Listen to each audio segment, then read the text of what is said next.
Saya waktu cari rongsok bawa obrok itu pernah dikejar-kejar sama orang kampung karena dikira saya itu mencuri panci yang di belakang rumah. Akhirnya obrok saya itu sama warga kampung dibuka, disuntek, dibalik waktu itu. Dan di dalamnya itu ya isinya cuman aqua, cuman atom-atom, nggak ada apa-apa. Karena memang saya tidak mencuri. Di situ sakit hati nggak? Alhamdulillah tidak. Di situ menjadi penyemangat untuk diri saya bagaimana saya bisa bekerja dengan sejujur-jujurnya.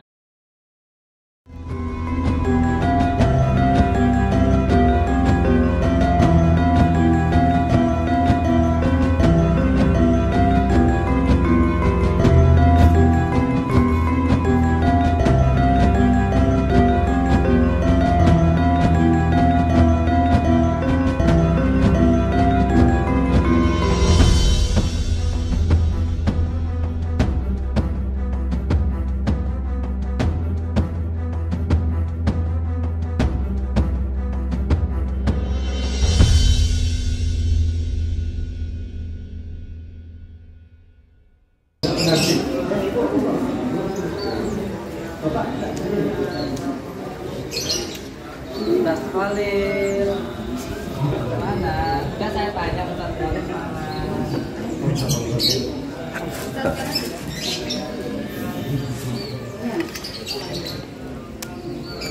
Ustaz Khalil mana Ustaz Khalil?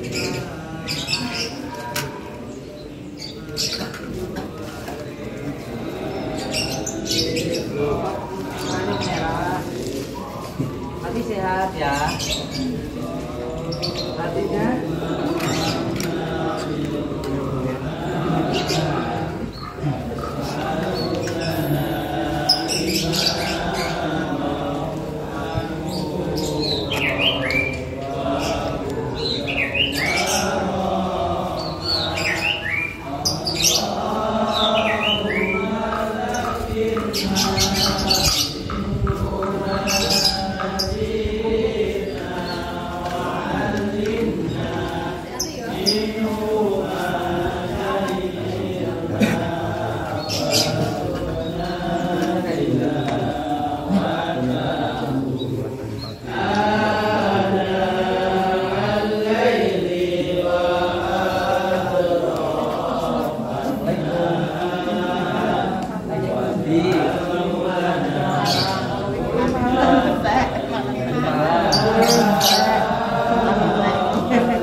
ya.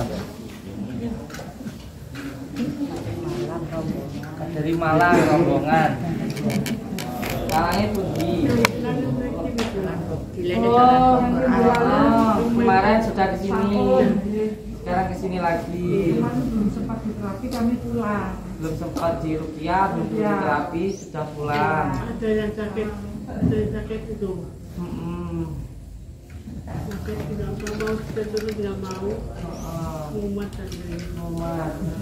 Setannya Pundi. Setannya di Buat kumpul. Itu saya paling Baru sekarang ini Pundi. ya sama. Satu kampung ke sini. Ini satu kampung. Berangkat bareng-bareng. Ya. Ini dari mana ini? Sama dari Malang. Rombongan.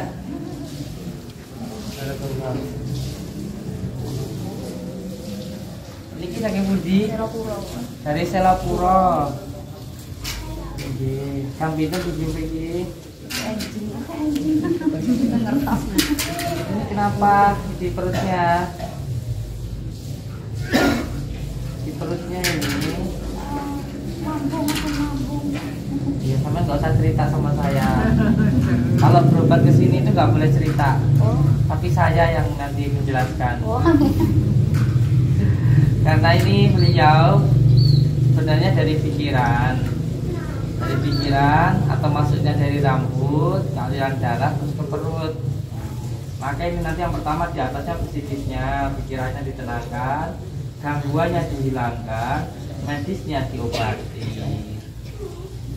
Diselesaikan dulu masalah pribadinya, diselesaikan dulu pikirannya, ditenangkan dulu hatinya, diikhlaskan dulu segala apapun yang terjadi. Setelah semuanya ikhlas, baru nanti diruqyah. Setelah diruqyah nanti baru hilangkan penyakitnya. Itu di sini ya. Tidak usah bingung nanti kalau ruqyah, terapi, daftar itu semuanya gratis. Lalu kalau nanti mau beli medianya monggo, nggak beli ya nggak apa-apa, gitu ya. Jadi nanti beliau diselesaikan dulu masalah pribadinya, ditenangkan dulu hatinya, dihilangkan hambatannya, baru setelah itu dihilangkan penyakitnya. Ngoten. Nggih. Kemudian kula suwun mengke bantu saya dengan cara dzikirullah ya. Santai mawon. Ayo maju sini. Ayo maju sini, semuanya dari sini.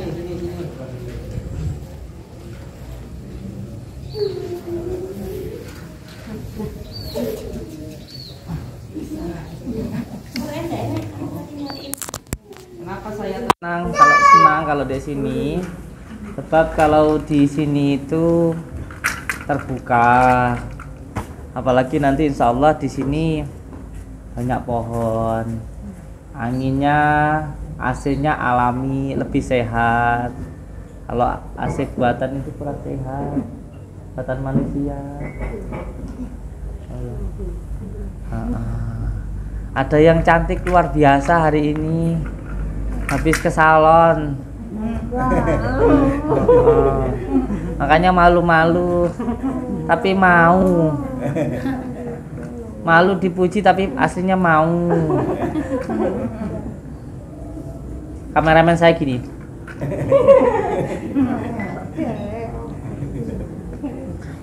Sama-sama namanya sama kayak saya, Agus. Nggih. Assalamualaikum warahmatullahi wabarakatuh. Bismillah, alhamdulillah, wa syukurillah wa nikmatillah, wala haula wala quwata illa billah, amma ba'd. Saudara-saudaraku semuanya, alhamdulillahirabbil alamin. Kita semuanya masih diberikan nikmat sehat oleh Allah Subhanahu wa taala. Semoga sehat yang diberikan oleh Allah ini bisa kita gunakan di jalan Allah. Baik itu secara zahir, sehat zahirnya, sehat badannya, sehat matanya, sehat tangannya, sehat kakinya, sehat perutnya, pokoknya seluruh raganya. Dan juga sehat secara batinnya, secara pikirannya, secara imannya, secara tawaduknya, secara istiqomahnya. Semoga kita semuanya sehat secara zahir maupun secara batin. Saya dan panjenengan itu sebenarnya sama, tidak ada bedanya, sama-sama hamba. Hamba niku namung nrimo. Sing jenengane hamba kawula niku namung nrimo. Nrimo napa mawon ingkang dados peparinge Gusti Allah. Jadi orang hidup itu pada intinya adalah menerima apapun yang diberikan Allah terhadap diri kita. Kalau kita diberikan sesuatu, menerimanya dengan senang, dengan ikhlas, dengan syukur, maka kita tidak perlu yang namanya minta, pasti dikasih lagi. Jadi yang terpenting sekarang ini adalah kita menerima semua pemberian Allah dengan ikhlas. Dikasih suami yang agak galak, ya ikhlas. Berarti kita disuruh jadi istri yang pintar ngerayu suami. Kita dapat istri yang agak cerewet, ya ikhlas. Berarti kita disuruh jadi suami yang sabar. Kita punya mertua yang agak-agak cerewet, mungkin suka membanding-bandingkan, ya enggak apa-apa. Berarti kita diminta untuk jadi menantu yang sabar. Pokoknya kalau kita di dalam menerima itu senang, yaitu surga kita. yaitu kebahagiaan kita. Makanya ketika kita mendapatkan sesuatu, menerima sesuatu, itu harus ikhlas dan syukur. Dapat gaji 10.000, kalau kita ikhlas ya terasa senang, terasa tenang. Tapi walaupun dapat gaji satu harinya 1 juta, tapi kalau hatinya itu nggak ikhlas, nggak syukur, ya nggak tenang. Orang-orang yang sengsara, banyak yang masuk penjara karena korupsi, itu apa karena kekurangan? Tidak kekurangan, karena gaji mereka besar, pejabat-pejabat itu. Tapi kenapa sampai pada akhirnya masuk penjara, hidupnya sengsara? Karena tidak bersyukur dengan apa yang diberikan Allah di dalam hidupnya. Maka ketika kita bersyukur, maka insya Allah hidup kita akan bahagia di dunia maupun di akhirat. Maka syukur niku penting sangat Bapak Ibu. Syukur niku penting sangat. Kelanten syukur niku mengkelah dadosnya atine awake dhewe niku tenang. Lah tiang niku, orang itu baru bisa bersyukur ketika dia itu benar-benar yakin dulu, benar-benar beriman dulu dengan qada dan qadarnya Allah, bahwa apapun yang diberikan Allah itu yang terbaik untuk diri kita. Apapun yang diberikan Allah itulah yang terbaik untuk diri kita. Masiota awake dhewe iki dibuli mbek wong, dibenci sama orang, ya itu terbaik untuk diri kita. Dengan kita dibenci sama orang, kita lebih fokus kepada Allah, bukan kepada orang. Dengan kita itu dibenci sama orang, kita itu jadi lebih mendekat kepada Allah. Bahkan kita terkadang ketika nggak punya apa-apa, terus sama orang dihina, gue nggak duwe apa-apa, jadi tambah semangat kerjanya. Bukannya kok malah kita marah mukul orangnya, atau kita malah jadi seorang yang mencuri atau nggak terima terus kita cari pesugihan kayak gitu kan ya ada ya. Nah inilah perbedaannya. Jadi mereka marah, orang marah kepada kita itu pun juga kersane Allah. Jadi kalau kita marah sama orang yang marah sama kita, berarti kita marah sama Allah. Kalau kita benci sama orang yang benci sama kita, berarti kita benci sama Allah, karena itu kersane Allah.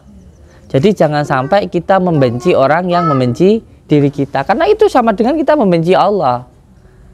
Jangan sampai kita itu mencaci orang yang mencaci kita, karena sejatinya hakikatnya mereka mencaci kita itu kersane Allah. Itu kersane Allah. Bayangkan orang yang mencaci kita, orang yang mungkin menghina kita, itu nanti loh pahalanya dia untuk kita, terus dosa kita untuk dia.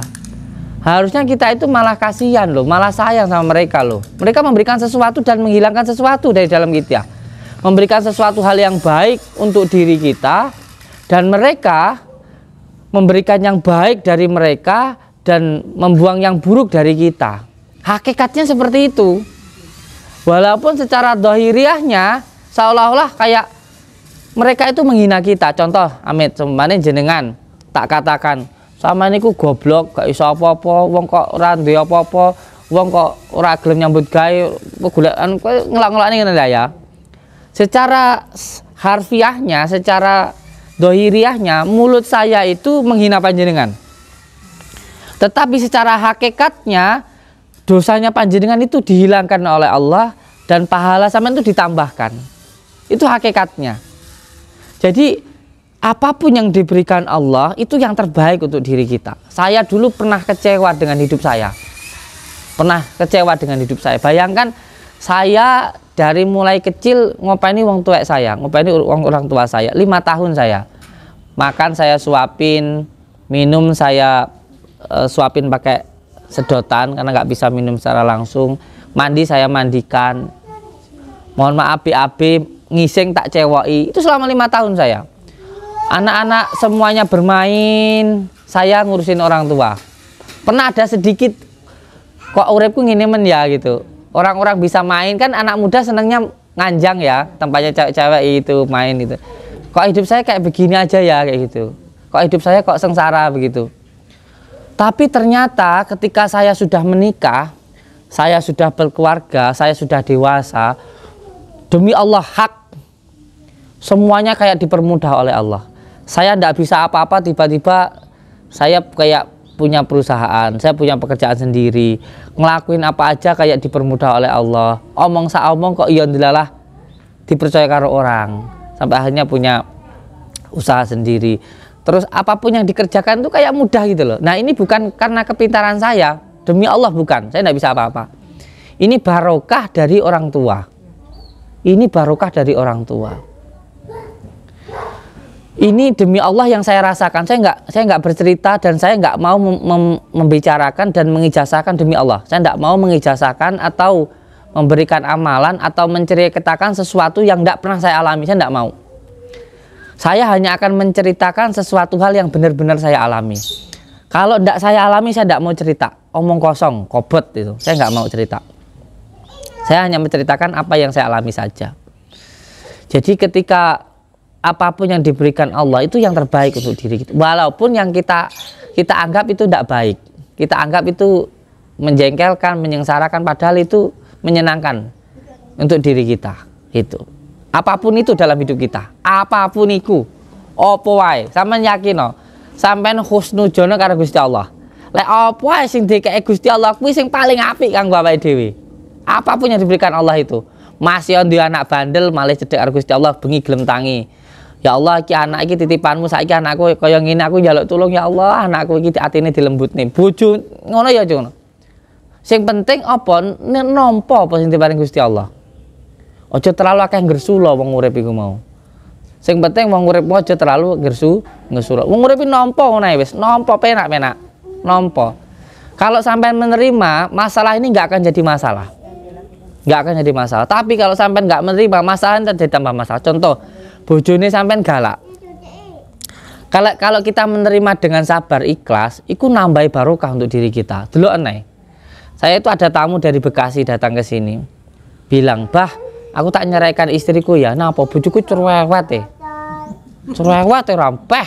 Aku tiap dino di omah sampai turu kupingku tak tutup." Omong ae ngono. Mau aku njaluk izin Mbah Rene iki, aku njaluk izin teng jenengan. Saya itu mau menceraikan istri saya. Saya udah nggak kuat, mati kok aku. Dia bilang kayak gitu. Terus saya bilang ke beliau, sekarang yang jenengan rasakan kayak gimana? Saya tersiksa ya Pak, punya istri kayak gitu. Enggak, yang saya tanya bukan itu. Saya selain dari itu, selain dari pikirannya jenengan, usahanya jenengan gimana? Saya usahanya properti Bah itu. Gimana usahanya saya? Usaha saya lancar Bah. Wah, saya itu setiap hari itu bisa jual rumah tuh 2-3. Jual rumah tuh saya bisa 3. Dulu saya itu cuman beli tanah 1 petak, saya kapling-kapling. Sekarang tuh saya punya 50 petak. 50 tempat di Bekasi itu.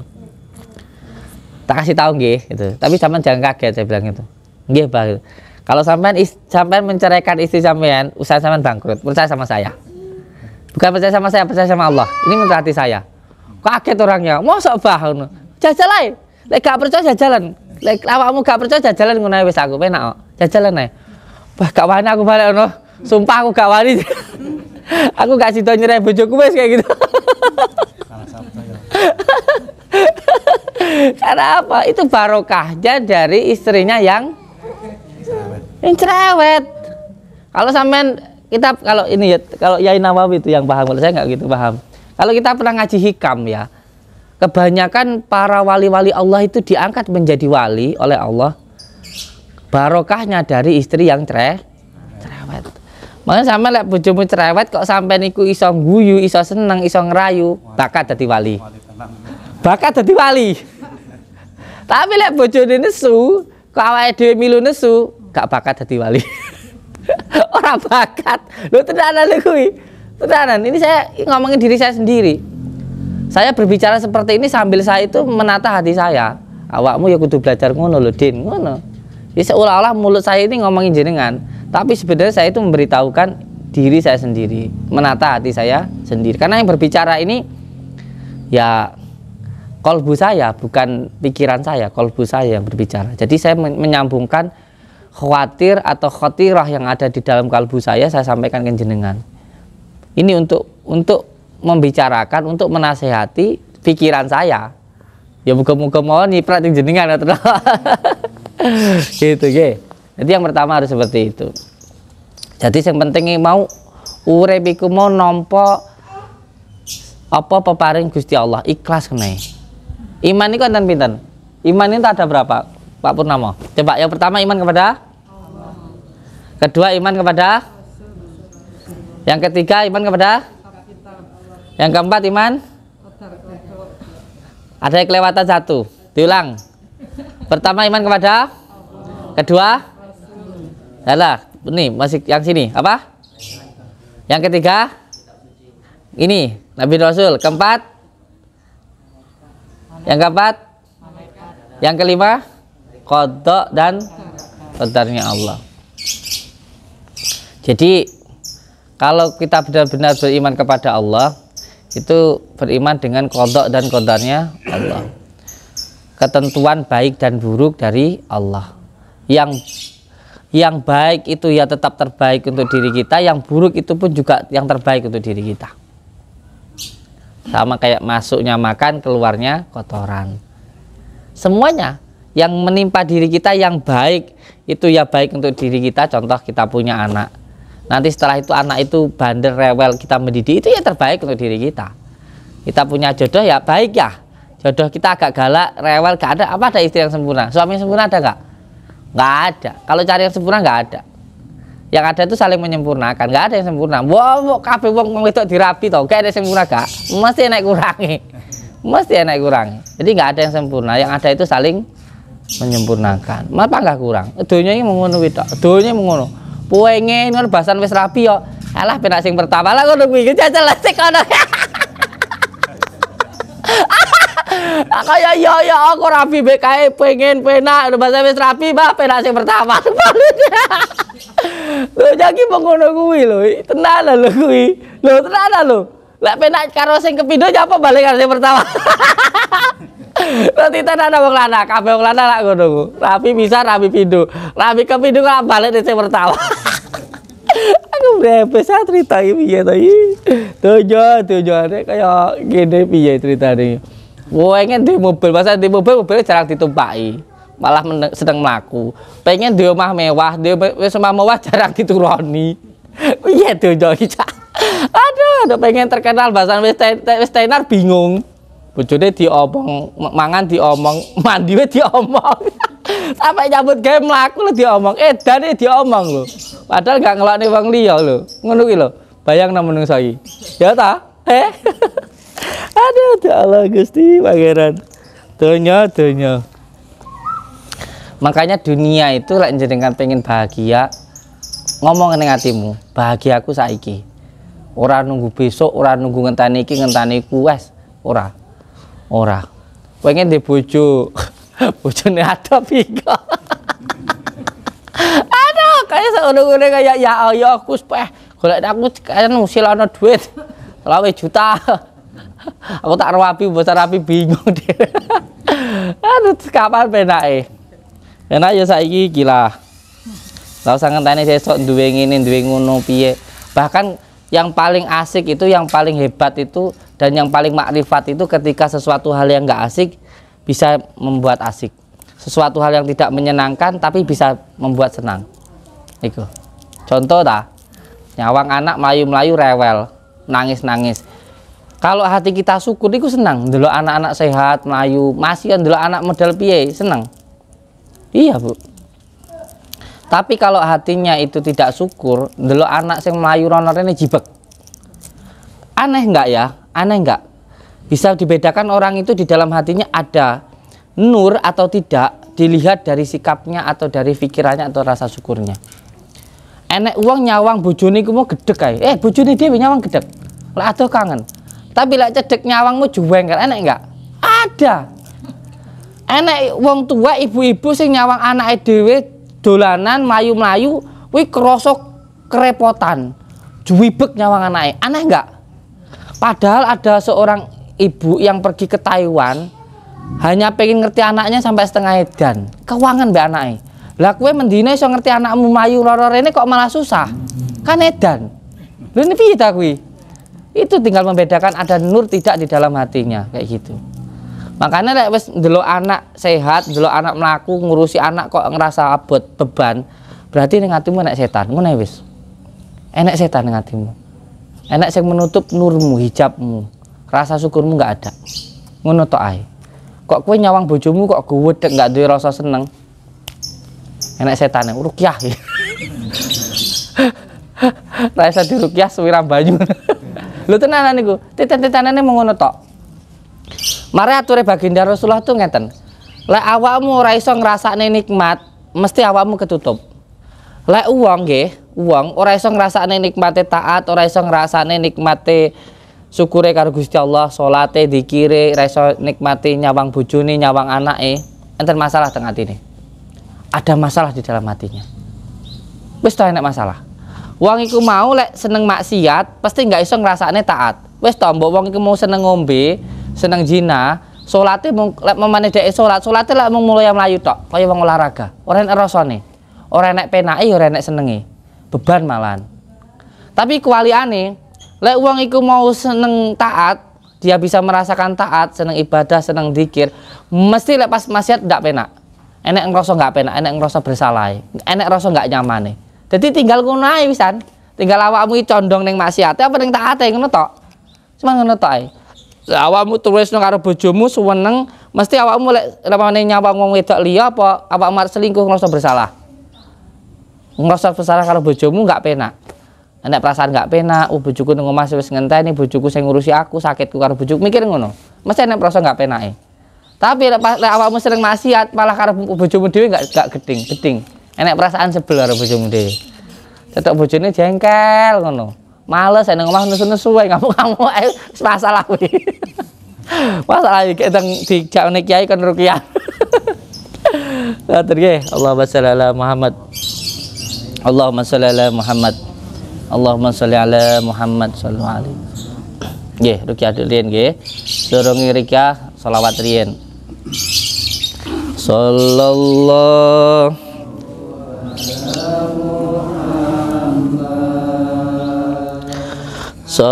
sallallahu alaihi wa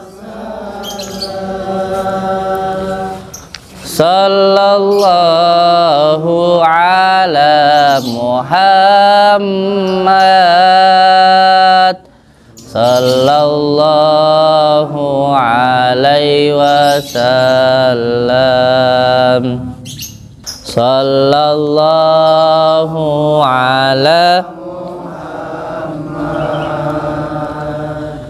sallallahu alaihi wasallam sallallahu ala Muhammad sallallahu alaihi wasallam sallallahu ala Muhammad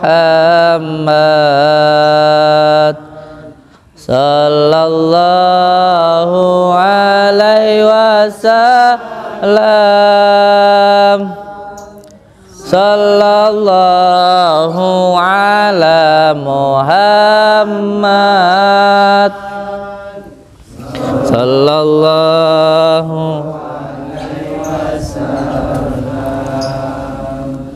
sallallahu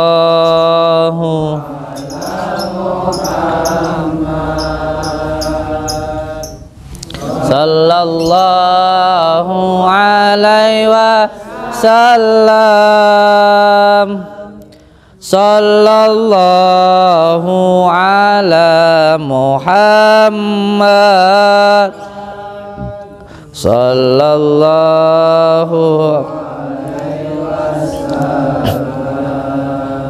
Assalamualaikum warahmatullahi wabarakatuh. Untuk semua Bapak Ibu yang ada di sini, yang terpenting kita harus yakin qada dan qadarnya Allah. Iman itu masuknya ke dalam hati. Kalau hati sudah tentram, hatinya sudah tenang, hatinya selalu senang, itu menandakan iman sudah masuk di dalam dadanya. Karena tempatnya iman itu di dalam hatinya. Dan yakin bahwa apapun yang diberikan Allah itu yang terbaik untuk diri kita. Saya dulu pernah mencari barang bekas, rosok, dengan menggunakan sepeda motor. Belakangnya dikasih obrok. Ketika saya mencari rongsok oleh orang kampung itu, saya itu dikira, dituduh melakukan pencurian. Demi Allah, demi Rasulullah. Saya waktu cari rongsok bawa obrok itu pernah dikejar-kejar sama orang kampung karena dikira saya itu mencuri panci yang di belakang rumah. Demi Allah, waktu itu akhirnya dikejar sama orang kampung. Saya pelongak-pelongok nggak tahu, karena memang anggapan orang kampung ada yang menganggap bahwa pemulung rongsok itu mencuri, ngambil barang bekas. Padahal walaupun saya mencari rongsok, tapi saya beli. Jadi saya beli, saya tidak luru, tidak ngambil-ngambil, itu tidak. Jadi waktu saya cari rongsok bawa obrok itu, saya didatengin banyak orang, saya dikira pemulung yang biasa nyuri panci atau bak mandi di belakang rumah. Akhirnya obrok saya itu sama warga kampung dibuka, disuntek, dibalik waktu itu. Demi Allah, dibalik, diangkat. Dan di dalamnya itu ya isinya cuman aqua, cuman atom-atom, nggak ada apa-apa. Karena memang saya tidak mencuri. Di situ sakit hati enggak? Alhamdulillah tidak. Di situ menjadi penyemangat untuk diri saya bagaimana saya bisa bekerja dengan sejujur-jujurnya. Karena ketika kita jujur, pasti ditolong oleh Allah. Ketika kita jujur pasti ditolong oleh Allah. Sehingga alhamdulillah berkat kejujuran tersebut, walaupun saya dituduh, walaupun saya dihina, walaupun obrok saya dibalik sama warga, sama orang, alhamdulillah saya tidak terbukti melakukan pencurian. Dari situ saya mendoakan orang-orang yang menuduh saya mendoakan orang-orang yang membalik obrok saya tadi itu, yang membanting motor saya itu, semoga diampuni oleh Allah. Dari situ alhamdulillah usaha saya semakin jaya. Sampai akhirnya saya punya 30 karyawan, punya 4 mobil truk, dan juga punya seperti perusahaan gitu, pekerjaan yang saya sendiri nggak perlu cari. Saya nggak perlu cari, orang datang sendiri setor ke saya siapkan, saya kirim ke pabrik. Itu barokah dari saya dituduh melakukan pencurian, dan itu barokah dari saya dihina orang. Jadi apapun yang terjadi dengan diri kita itu adalah yang terbaik yang diberikan Allah kepada kita. Yang penting kita harus sabar. Yang kedua harus ikhlas. Dan yang ketiga jangan sampai membalas cacian maupun hinaan dari orang. Dan jangan sampai membenci orang yang membenci diri kita. Memang terkadang apa yang Allah berikan terhadap diri kita itu menyakitkan, menyedihkan. Tetapi itu adalah yang terbaik untuk diri kita. Bisa jadi kita dijatuhkan di sini karena di depan itu ada jurang. Bisa jadi kita dijatuhkan di sini karena ini jalan yang tidak baik. Kita disuruh memilih jalan yang lebih baik, lebih mudah, dan lebih baik lagi. Ngoten nggih? Saya ucapkan terima kasih. Wassalamualaikum warahmatullahi wabarakatuh.